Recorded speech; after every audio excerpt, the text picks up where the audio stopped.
안녕하세요. 경제적 자유를 꿈꾸는 도혜입니다. 지난 영상에서 우리는 레이 달리오의 4계절 포트폴리오에 대해 알아보았습니다. 영상에서도 밝혔다시피 4계절 포트폴리오는 올웨더 포트폴리오의 간소화 버전인데요. 그래서 오늘은 업그레이드 버전인 올웨더 포트폴리오를 알아보겠습니다.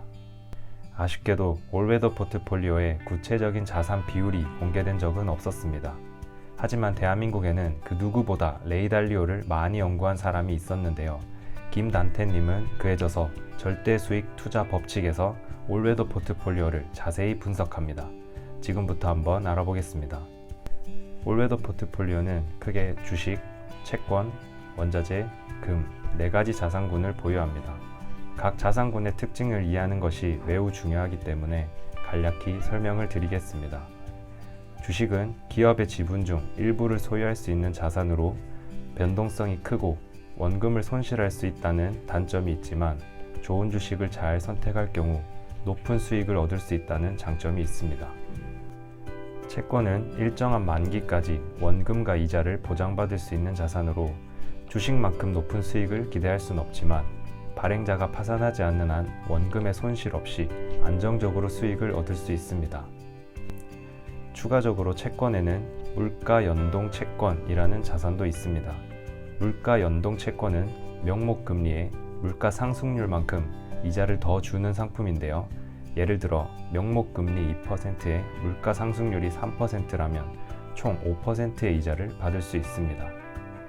원자재는 산업에 필요한 원유나 농산물, 산업금속 등을 말하며 금은 우리가 알고 있는 그 금이 맞습니다. 이 두 자산이 왜 필요한지는 뒤에 다시 설명하도록 하겠습니다. 올웨더 포트폴리오는 대표적인 자산 배분 포트폴리오입니다. 자산 배분은 모든 경제 상황에 대비하여 여러 자산을 보유함으로써 안정적으로 수익을 올리는 전략입니다. 그렇다면 모든 경제 상황은 무엇일까요? 경제 상황은 4가지 국면으로 나눌 수 있습니다. 기대보다 경제가 성장할 경우, 기대보다 경제가 성장하지 못할 경우, 기대보다 물가가 상승할 경우, 기대보다 물가가 하락할 경우, 이것이 바로 경제 상황의 4계절입니다. 각각의 계절에는 소위 잘 나가는 자산군이 존재합니다. 기대보다 경제가 성장할 경우 소비가 활성화되고 기업의 이익이 증가하기 때문에 주식과 기업이 발행한 채권의 가치가 상승합니다. 재화에 대한 소비가 증가하면서 재화를 만드는 데 필요한 원자재의 가치도 상승하고 원자재를 주로 수출하는 신흥국이 발행한 채권의 가치 또한 상승합니다. 기대보다 경제가 상승하지 못할 경우 상대적으로 안전자산인 채권으로 유동성이 공급되어 채권의 가치가 상승합니다. 기대보다 물가가 상승할 경우 원자재나 금과 같은 실물자산의 가치가 상승합니다. 당연히 원자재를 주로 수출하는 신흥국이 발행한 채권의 가치 또한 상승합니다. 기대보다 물가가 하락할 경우 시장의 기대보다 물가가 오르지 않아 금리가 인하되는 방향으로 정책이 추진될 수 있습니다.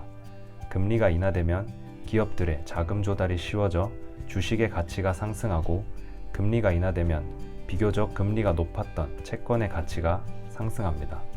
이러한 모든 경제 상황에 대비하여 우리는 모든 자산을 적절히 보유해야 합니다. 모든 경제 상황에 대비하여 설계된 올웨더 포트폴리오의 자산 비율은 이렇습니다. 각 자산군은 미국 시장에 상장된 ETF를 통해 보유합니다. 주식의 비중이 채권보다 낮은 이유는 주식의 리스크가 채권보다 더 크기 때문인데요. 자산 배분의 핵심은 여러 자산의 리스크를 최대한 동일하게 맞추는 데 있습니다. 먼저 주식은 경제권을 구분하여 동일 가중으로 분산 투자합니다.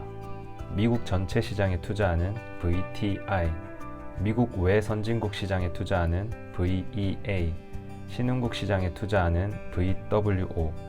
왜 미국이나 선진국에만 투자를 하지 않고 신흥국에도 투자를 할까요?